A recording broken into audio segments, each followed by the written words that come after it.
लाडकी बहीण योजनेत तब्बल 26,34,000 बोगस लाभार्थी, तर बोगस लाभार्थ्यांच्या प्रश्नावर अजितदादांचा खोचक सवाल. मग योजना बंद करू का? दादांचं वक्तव्य.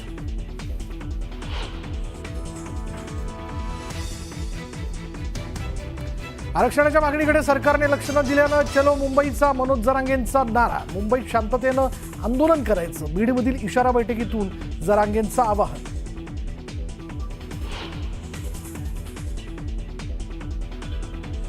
एकनाथ शिंदे मुख्यमंत्री असताना देवेंद्र फडणवीस यांनी मराठा आरक्षणावर काम करू दिलं नाही, मनोज जरांगे पाटलांचा मोठा आरोप.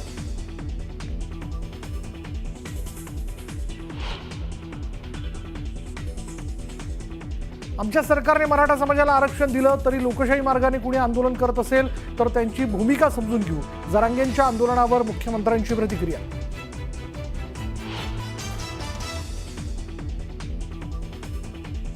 राज ठाकरेंचा उद्धव ठाकरेंना फोन. गणपतीच्या दर्शनासाठी येण्याचं दिलं निमंत्रण. पहिल्यांदाच उद्धव ठाकरे राज ठाकरेंच्या घरी बाप्पांचं घेणार दर्शन.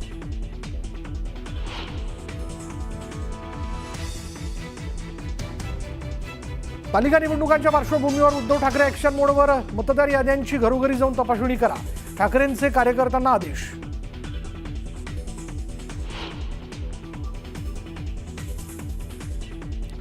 जनतेनं का नाकारलं याचा अभ्यास करा, मतचोरीच्या विरोधकांच्या आरोपांवर मुख्यमंत्री फडणवीसांचं उत्तर.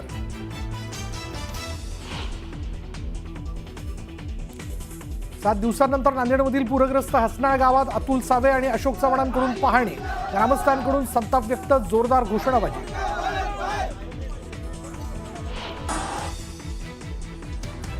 लालबागच्या राजाची पहिली झलक पाहून भाविक सुखावले. मुंबईत अनेक ठिकाणी गणरायाचं जल्लोषात आगमन.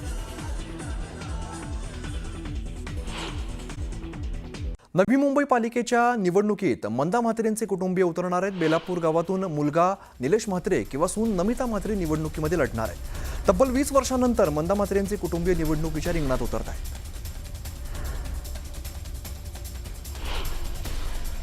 आमदार चंद्रकांत पाटलांनी मतचोरीच्या मुद्द्यावरून रोहिणी खडसेंवरती टीका केली आहे. कोथळी आणि मुक्ताईनगर या दोन ठिकाणची यादी दाखवत रोहिणी खडसे ट्विटरवरती टिवटिव करतात असं म्हणत चंद्रकांत पाटलांनी जोरदार टीका केली आहे. साताऱ्याच्या दहिवडीतील अनिल देसाईंनी राष्ट्रवादीमध्ये पक्षप्रवेश केला. यावेळेला मोठ्या संख्येने कार्यकर्ते सुद्धा उपस्थित होते. दरम्यान जाहीर सभा आणि कार्यकर्ता मेळाव्याचंही सुद्धा आयोजन करण्यात आलं आहे.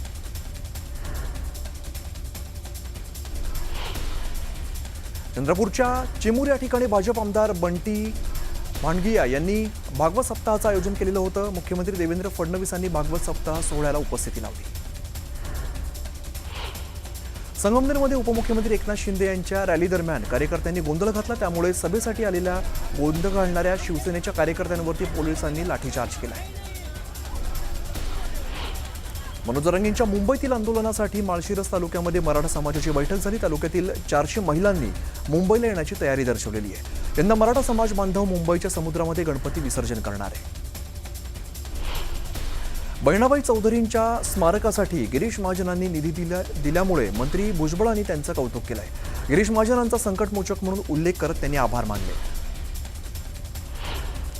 खासदार निलेश लंकेंच्या आपला मावळा प्रतिष्ठानने महाराष्ट्रातील गडकिल्ले संवर्धनाची मोहीम राबवली.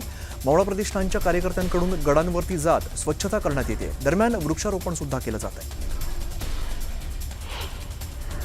शिर्डीचा लाडू प्रसाद महागलाय. साई भक्तांना 20 रुपयांना मिळणारा लाडू प्रसाद आता 30 रुपयांना मिळणार आहे. साईबाबा संस्थानने लाडूचे दर वाढवल्यामुळे साई भक्तांमध्ये नाराजीचा सूर आहे. पुण्याच्या कुमठेकर रोडवरील खानावळीमध्ये मांसाहार प्रेमींनी मोठी गर्दी केली आहे. श्रावण महिना संपताच पुणेकरांनी मटणावरती ताव मारलाय. पुणे मेट्रोतील एका चिमुकल्याचा व्हिडिओ सध्या व्हायरल झालेला आहे. प्रवासादरम्यान एका प्रवाशाने मेट्रोमध्ये बासरी वाजवली. बासरीचा आवाज ऐकणारा चिमुकला जोरदार व्हायरल होतो.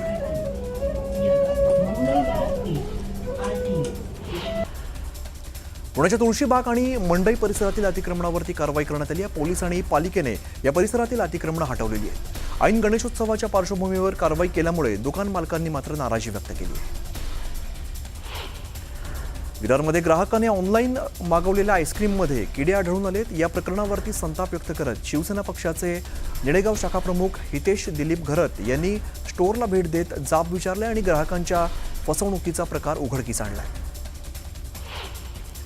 पालकमंत्री अतुल सावे आणि खासदार अशोक चव्हाण हे 7 दिवसांनंतर नांदेडमधील पूरग्रस्त हसनाळ गावचा आढावा घेण्यासाठी दाखल झालेले आहेत. या दोघांसमोर ग्रामस्थांनी संताप व्यक्त केला. पालकमंत्री सावे आणि अशोक चव्हाणांसमोर जोरदार घोषणाबाजी केली. घरांचं नुकसान झालेल्या नागरिकांना पालकमंत्री अतुल सावे आणि अशोक चव्हाणांनी 10,000चा धनादेश देण्यात आलेला आहे. दरम्यान काही नागरिकांनी पालकमंत्र्यांचा ताफा अडवण्याचा प्रयत्नही केला. सलग 4 दिवस झालेला पाऊस आणि इसापूर धरणातून करण्यात आलेल्या अतिरिक्त विसर्ग यामुळे यवतमाळच्या पुसद तालुक्यामध्ये पिकांचं मोठं नुकसान झालंय. धरणाचं पाणी शेतात शिरल्यामुळे पिकं जमीनदोस्त झाली.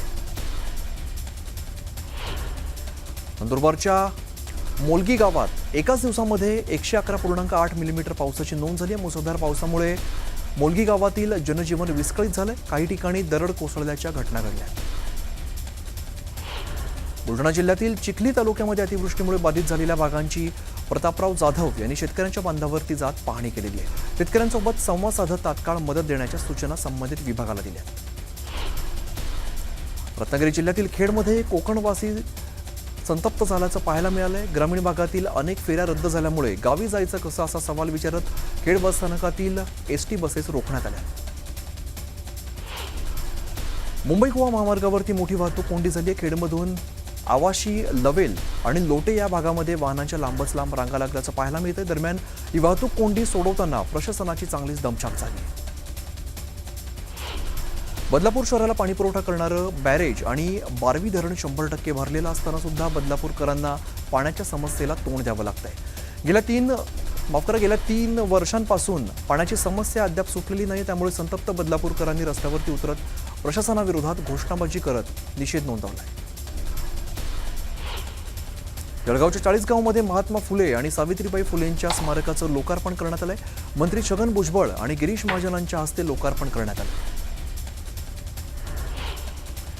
पुण्याच्या राजगुरुनगरमध्ये शिवराम हरी राजगुरूंची 117वी जयंती ही साजरी करण्यात आलेली आहे. यावेळेला राजगुरूंचे वंशज सत्यजित राजगुरूंनी ध्वजारोहण केलंय आणि सकाळपासूनच राजगुरू भक्तांनी त्यांच्या वाड्यावरती गर्दी केली आहे. मुंबईत गणपती बाप्पांच्या आगमनाची लगबग सुरू झालेली आहे आणि आज बोरिवलीच्या गोराईचा राजाच्या मूर्तीचं प्रस्थान झालेलं आहे. यावेळेला गणेश भक्तांनी मोठी गर्दी केली. चंद्रपूरमध्ये सेल्फ क्रिएशन ग्रुपतर्फे बाप्पा मेकिंग कार्यशाळेचं आयोजन करण्यात आलं होतं. या कार्यशाळेमध्ये शाडूच्या मातीच्या गणेश मूर्ती बनवण्याचं प्रशिक्षण देण्यात आलेलं आहे. दरम्यान मूर्तींची आरती करून प्रसाद वाटप सुद्धा करण्यात आलं आहे. मुंबईतून कोकणात येणाऱ्या कोकणवासियांची बस स्थानक आणि रेल्वे स्थानकावरती मोठी गर्दी पाहायला मिळाली. गणेशोत्सव साजरा करण्यासाठी कोकणवासियांची मुंबईतून कोकणामध्ये ते दाखल झालेले आहेत. रत्नागिरी जिल्ह्यातून मोठ्या संख्येने एसटी बसेस कोकणवासियांसाठी मुंबईकडे रवाना करण्यात आल्या. त्यामुळे स्थानिक प्रवाशांना त्रास सहन करावा लागतो. काही बसेस रद्द केल्यामुळे प्रवाशांनी नाराजी व्यक्त केली आहे. कोकणवासियांसाठी मुंबई गोवा महामार्गावरती एकूण 10 स्टॉल उभे करण्यात आलेले आहेत. या स्टॉलद्वारे नाश्त्याची सेवा आणि आरोग्य सेवा दिली जाते. गणेशोत्सव काळामध्ये मुंबई गोवा मार्गावरती सर्वधर्मीय नागरिक या सेवेमध्ये तत्पर असल्याचं पाहायला मिळत आहे. मुंबईतील गोरेगाव पूर्व भागातल्या इमारतीतील 11व्या आणि 12व्या मजल्यावरती आग लागली. अग्निशमन दलाच्या जवानांनी या आगीवरती नियंत्रण मिळवलेलं आहे. या घटनेमध्ये कोणतीही जीवितहानी झालेली नाही. अमरावतीच्या टिळकनगर रोडवरती महाविद्यालयीन वरिष्ठ लिपिक अतुल पुरी यांची धारदार शस्त्राने हत्या करण्यात आलेली आहे. अमरावती पोलीस गुन्हे शाखेचे प्रमुख संदीप चव्हाण यांनी 24 तासात 5 आरोपींना अटक केली. यातील 3 आरोपी अल्पवयीन आहेत. अद्याप या हत्येचा मुख्य सूत्रधार फरार असल्याची माहिती पोलिसांनी दिली. पुणे बेंगलोर महामार्गावरती कराडजवळ मलकापूर शहराच्या हद्दीत चालत्या इलेक्ट्रिक बाईकने पेट घेतलेली आहे. महामार्गावरती बाईक पेटल्यामुळे काही काळ वाहतुकीचा खोळंबा झाला. कराड आणि मलकापूर शहरात गेल्या 15 दिवसात इलेक्ट्रिक बाईक पेटण्याची ही दुसरी घटना आहे. मालेगावच्या गिरणा नदीत एका बापाने 4 वर्षाच्या चिमुकलीसह उडी घेतलेली आहे. दोघेही वाहून जाताना या परिसरातील नागरिकांनी धाव घेत दोघांनाही जीवदान दिलेलं आहे. कौटुंबिक वादातून बापाने हे पाऊल उचलल्याचं समोर आलंय. धाराशिवमध्ये अतिवृष्टीच्या पाण्यामध्ये वाहून गेल्याच्या शेतकऱ्याचा मृतदेह 9 दिवसांनंतर सापडलेला आहे. एनडीआरएफ पथकाने शोध घेतल्यानंतर मृतदेह सापडला. सुब्राव लंडगे असं मृत झालेल्या शेतकऱ्याचं नाव आहे. ठाण्यातील उपवन तलावामध्ये 10 वर्षीय मुलाचा मुलाचा बुडून मृत्यू झालेला आहे. पाण्याचा अंदाज न आल्यामुळे ही घटना घडलेली आहे. राज चाबुकस्वार असं मृत झालेल्या मुलाचं नाव आहे. पुण्यातील कोंढवा परिसरातील मिठानगरमध्ये टोळक्याने वाहनांची तोडफोड करत दहशत माजवलेली आहे. 3 रिक्षा आणि 2 कारच्या काचा फोडण्यात आलेल्या आहेत. पोलिसांनी अल्पवयीन मुलांना ताब्यात घेतलंय. उजनी धरणातून सोडलेल्या पाण्यामुळे भीमा नदीने धोक्याची पातळी ओलांडलेली आहे. याचा मोठा फटका तीर्थक्षेत्र गाणगापूरला बसलेला आहे. भीमा नदीकाठच्या गावांना कर्नाटक प्रशासनाने सतर्कतेचा इशारा दिलाय. तर गाणगापूर विजयपूर या परिसराचा संपर्क तुटलेला आहे आणि गाणगापूर इडगा पूल पाण्याखाली गेलेला आहे.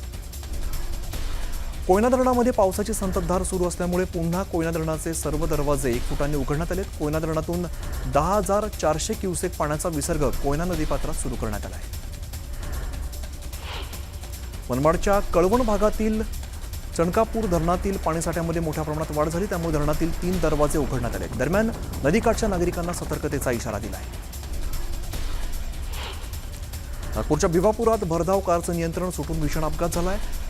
मरू नदीच्या पुलावरून कार 35 ते 40 फूट खाली नदीपात्रात कोसळली आणि या अपघातात सागर वाघमारेचा मृत्यू झालाय. बगलाणमध्ये मुख्य बाजारपेठेत असलेल्या ई-सेवा केंद्राला आग लागली. आगीमध्ये महत्त्वाच्या कागदपत्रांसह सर्व साहित्य जळून खाक झालंय. शॉर्ट सर्किटमुळे आग लागल्याचा अंदाज व्यक्त केला जातोय.